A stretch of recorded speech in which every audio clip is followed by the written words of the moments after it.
Hello, welcome to another video of the complete Angular course. In this video, I'll be talking about template reference. Template reference is one of the most powerful features of Angular. It allows us to quickly add a reference to elements and components in our HTML pages so we can have direct access to its properties and methods.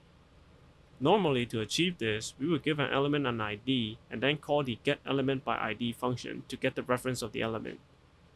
Then we can access its properties.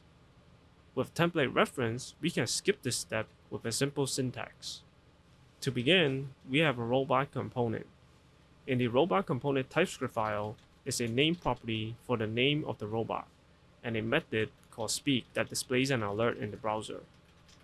In the robot component HTML page, we display the name of the robot. And in the app component HTML page, there's a robot component and an empty button. Let's say that we want to call the speak method in the robot component every time we click on this button. Here's how we will do it with template reference. To get the reference using the template reference technique, we place a hash symbol in the element and then give it a name to be referenced by. That's it. We now have a reference to this robot component. And here's the cool part. We can attach a click event to our button and call the speak method directly by accessing the template reference variable and using the dot operator to get the speak method.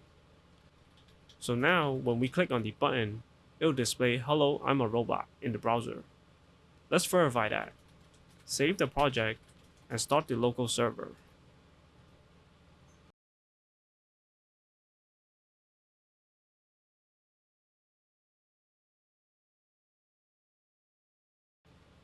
Open the browser and go to localhost 4200.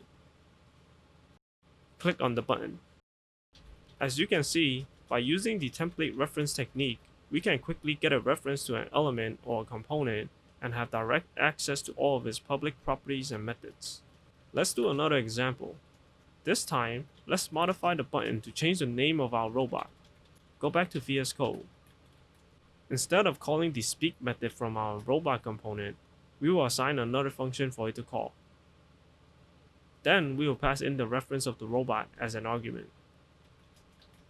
Go to the app component TypeScript file and define the function. For the parameter, it will be the robot component. In the body of the function, we will get the robot reference and then access the name property. Then we will assign it a new value. So now when we click on the button, it will change the name of the robot from robot001 to robot100. Let's verify that. Save the project and go to the browser. Click on the button.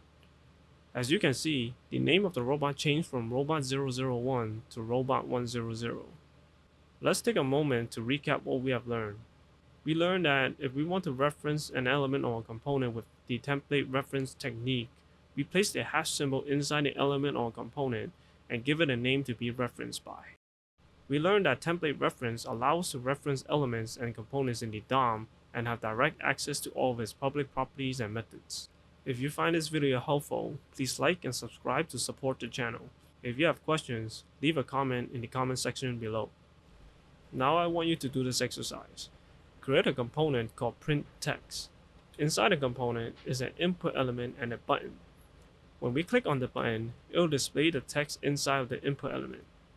Use template reference for this exercise. Pause the video and take a few moments to do this exercise. Here's the solution.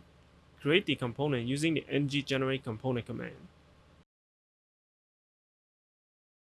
Expand the print text component folder and go into the print text component HTML page.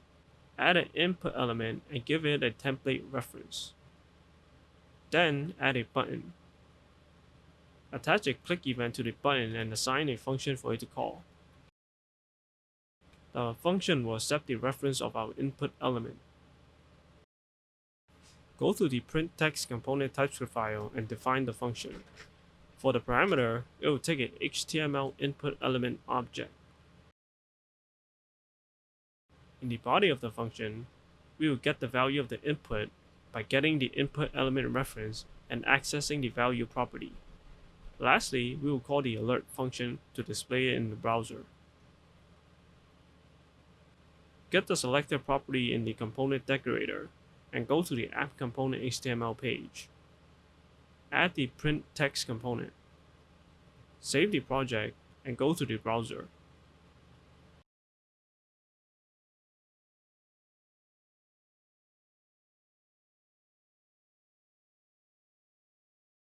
Type on the input element and click on the button.